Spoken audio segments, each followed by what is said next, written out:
നമസ്കാരം, ഏവർക്കും ഭക്തമാനസം ചാനലിലേക്ക് സ്വാഗതം. ഇന്ന് പറയാൻ പോകുന്നത് ഉത്തമനായ ഭക്തന്റെ ഒരു കഥയാണ്. ഉടുപ്പി കൃഷ്ണനിൽ അതീവ ഭക്തിയും പ്രേമവും ഉള്ള ഒരു ശ്രേഷ്ഠ ബ്രാഹ്മണൻ ഉണ്ടായിരുന്നു. ഒരിക്കൽ അദ്ദേഹം ഒരു കാട്ടുവഴിയിൽ കൂടി സഞ്ചരിക്കുകയായിരുന്നു. അദ്ദേഹത്തിൻ്റെ കൂടെ കുറച്ച് പണ്ഡിതന്മാരും വന്നിരുന്നു. വഴിയിൽ ഒരിടത്ത് ധാരാളം തുളസിച്ചെടികൾ തഴച്ചു വളർന്നു നിൽക്കുന്നത് അദ്ദേഹം കണ്ടു. അദ്ദേഹത്തിൻ്റെ മനസ്സിൽ ആനന്ദം അലതല്ലി. തുളസി എവിടെയാണോ അവിടെ തൻ്റെ കൃഷ്ണൻ ഉണ്ടാകും. ബ്രാഹ്മണൻ അവിടെ ഒരു മരത്തണലിലിരുന്ന് ധ്യാനം ആരംഭിച്ചു. മനസ്സുകൊണ്ട് ശ്രദ്ധയോടെ തുളസി ഇല പറിക്കുവാനും തുടങ്ങി. കാരണം തുളസി ചെടി ഭഗവാനു വേണ്ടി മാത്രം മുളയ്ക്കുന്നതാണ്. ചെടിക്ക് നോവാതെ വേണം അതിനെ പറിക്കുവാൻ. നുള്ളിയ തുളസി ഇലകൾ കൊണ്ട് മനസ്സാ ഭഗവാന് ഒരു മാല കെട്ടി തുടങ്ങി. മഹാഭക്തനായ ആ ബ്രാഹ്മണൻ മാനസികമായി ശ്രദ്ധയോടെ ഉണ്ടാക്കിയ മാല മനസ്സുകൊണ്ട് ഉടുപ്പി കൃഷ്ണനു അത് ചാർത്തുകയും ചെയ്തു. മാല ഭഗവാന്റെ കഴുത്തിൽ ശരിയായി വീഴാതെ വലത്തെ തോളിൽ ഇറങ്ങാതെ എവിടെയോ തട്ടി നിന്നു. അദ്ദേഹം വീണ്ടും മാല കഴുത്തിൽ നിന്ന് ഉയർത്തി രണ്ടാമതും ഇട്ടു നോക്കി.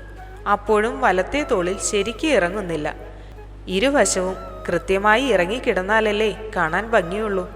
പെട്ടെന്ന് അദ്ദേഹത്തിൻ്റെ ധ്യാനം ഉലഞ്ഞു. അദ്ദേഹം കണ്ണു തുറന്നു. മുഖം മ്ലാനമായിരിക്കുന്നു. കൂടെ വന്നവർ കാര്യം തിരക്കി. അദ്ദേഹം മാനസപൂജയിൽ താൻ ഭഗവാന് ഒരു തുളസി മാല ചാർത്തിയ വിവരം പറഞ്ഞു. എന്തുകൊണ്ടോ ആ മാല ഭഗവാന്റെ കഴുത്തിൽ ശരിയായി വീണില്ല എന്നും പറഞ്ഞു. അദ്ദേഹത്തിൻ്റെ കൂടെ വന്നവർ മാനസപൂജ വേണ്ടത്ര ശരിയാവാത്തത് കൊണ്ടാണ് ഇങ്ങനെ വന്നത് എന്നും കാര്യം പറഞ്ഞു. എന്നാൽ ബ്രാഹ്മണന് ആ മറുപടി സ്വീകാര്യമായി തോന്നിയില്ല. കാരണം അദ്ദേഹം അത്രത്തോളം ശ്രദ്ധയോടെയാണ് എല്ലാം ചെയ്തത്. മാല എന്തുകൊണ്ട് ഭഗവാന്റെ കഴുത്തിൽ ശരിയായി ഇറങ്ങിയില്ല എന്ന് ചിന്തിച്ച് അദ്ദേഹം മറ്റുള്ളവരുടെ കൂടെ മുന്നോട്ട് നീങ്ങി. കുറച്ച് അകലെ നിന്നും ഒരാൾ അദ്ദേഹത്തിൻ്റെ അടുത്ത് വന്ന് കൈകൂപ്പി നിന്നു. അയാൾക്ക് അദ്ദേഹത്തോട് എന്തോ പറയാനുണ്ടെന്ന് തോന്നി. അദ്ദേഹം അയാളെ അടുത്ത് വിളിച്ചു. ജാതിയിൽ താണ അയാളെ അടുത്ത് വിളിച്ചത് മറ്റു പണ്ഡിതന്മാർക്ക് തീരെ ഇഷ്ടപ്പെട്ടില്ല. അവർ പരിഹാസത്തോടെ പരസ്പരം നോക്കി. ബ്രാഹ്മണൻ അയാളോട് ചോദിച്ചു, എന്താണ് കാര്യം? അയാൾ വിനയത്തോടെ പറഞ്ഞു, അങ്ങ് ഭഗവാന്റെ കഴുത്തിൽ ഒരു മാല ഇട്ടില്ലേ, അത് ശരിയായി വീണില്ല. ഇത് പറയാനാണ് ഞാൻ വന്നത്. ബ്രാഹ്മണൻ അത് കേട്ട് ആശ്ചര്യമായി. ഞാൻ ഭഗവാനും മനസ്സാ തുളസിമാല ചാർത്തിയത് നീ എങ്ങനെ അറിഞ്ഞു? അങ്ങ് തുളസിമാല ചാർത്തുന്ന അതേ അവസരത്തിൽ ഞാനും ഭഗവാന് ഒരു മാല കെട്ടി ചാർത്തിയിരുന്നു. എൻ്റെ മാല ഭഗവാന്റെ കഴുത്തിൽ പൂർണ്ണമായും ഇറങ്ങി. അങ്ങയുടെ വലതുവശത്ത് തട്ടി നിൽക്കുന്നത് ഞാൻ കണ്ടു.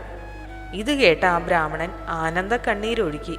താൻ മാനസികമായി ഇവിടെ ഇരുന്ന് ഭഗവാന് മാല കെട്ടി ചാർത്തിയത് ഒരു അബ്രാഹ്മണനായ ഇയാൾ മനസ്സിലാക്കിയിരിക്കുന്നു. ശരി, എൻ്റെ മാല എന്തുകൊണ്ട് ഭഗവാന്റെ കഴുത്തിൽ ശരിക്കു വീണില്ല എന്ന് പറയാമോ? അപ്പോൾ അയാൾ പറഞ്ഞു, അങ്ങ് ചാർത്തിയ മാല മത്തിൻ്റെ വശത്ത് കുടുങ്ങിയതാണ്. രണ്ടാമത് എടുത്ത് ഇട്ടപ്പോഴും അത് അങ്ങയുടെ ശ്രദ്ധയിൽപ്പെട്ടില്ല. ഇത് കേട്ട ഉടനെ അദ്ദേഹം വീണ്ടും ധ്യാനിച്ചു നോക്കി. അയാൾ പറഞ്ഞത് ശരിയാണ്. തൻ്റെ മാല മത്തിൽ കുടുങ്ങിക്കിടക്കുകയാണ് എന്ന് മനസ്സിലാക്കി. പതുക്കെ കൈകൊണ്ട് മാല മത്തിൽ നിന്നും വിടുവിച്ചു. എന്നിട്ട് അത് ശരിക്കും കണ്ണൻ്റെ കഴുത്തിൽ ഇറക്കിയിട്ടു. ഇപ്പോൾ മാല ഭംഗിയായി കഴുത്തിൽ വീണു. ബ്രാഹ്മണൻ ആനന്ദത്തോടെ ആ ഭക്തനെ കെട്ടിപ്പുണർന്നു. ആചാരവും അനുഷ്ഠാനവും വളരെയുള്ള വിഭാഗത്തിൽപ്പെട്ട അവർ സാധാരണ അബ്രാഹ്മണനെ അടുത്തേക്ക് പോകുക പോലും പതിവില്ല.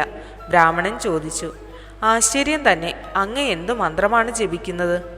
ആരാണ് അങ്ങയെ ധ്യാനവും മാനസപൂജയും പരിശീലിപ്പിച്ചത്? അയാൾ വിനയാതീതനായി പറഞ്ഞു, എനിക്ക് പൂജയോ മന്ത്രമോ ഒന്നും അറിയില്ല. ഒരിക്കൽ ഒരു മഹാത്മാവ് തുളസി മാലകളുമായി ക്ഷേത്രത്തിൽ പോകുന്നത് ഞാൻ അകലെ നിന്നും കണ്ടു. ഇതെന്തിനാണ് എന്ന് അദ്ദേഹത്തോട് ഞാൻ ചോദിച്ചു. ഉടുപ്പി കൃഷ്ണന് ചാർത്താനുള്ള മാലയാണെന്നും അദ്ദേഹം പറഞ്ഞു. ഞാൻ ആഗ്രഹത്തോടെ ചോദിച്ചപ്പോൾ എനിക്ക് ഭഗവാന്റെ രൂപത്തെപ്പറ്റി പറഞ്ഞു തന്നു. എനിക്കും കൃഷ്ണനെ കാണാനും ആ കഴുത്തിൽ മാല ചാർത്താനും കൊതി തോന്നി. പക്ഷേ എന്നെപ്പോലെ ഉള്ളവർക്ക് ക്ഷേത്രത്തിൽ പോകാൻ അനുവാദമില്ലല്ലോ. അതുകൊണ്ട് ആ മഹാത്മാവ് പറഞ്ഞ രൂപത്തെ മനസ്സിൽ കണ്ട് മനസ്സുകൊണ്ട് കെട്ടിയുണ്ടാക്കിയ തുളസിമാല കൃഷ്ണന് ചാർത്തു.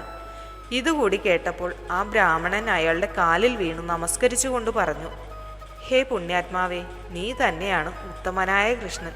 കൃഷ്ണന് എന്നും പ്രിയപ്പെട്ടവൻ നീ തന്നെയാണ്.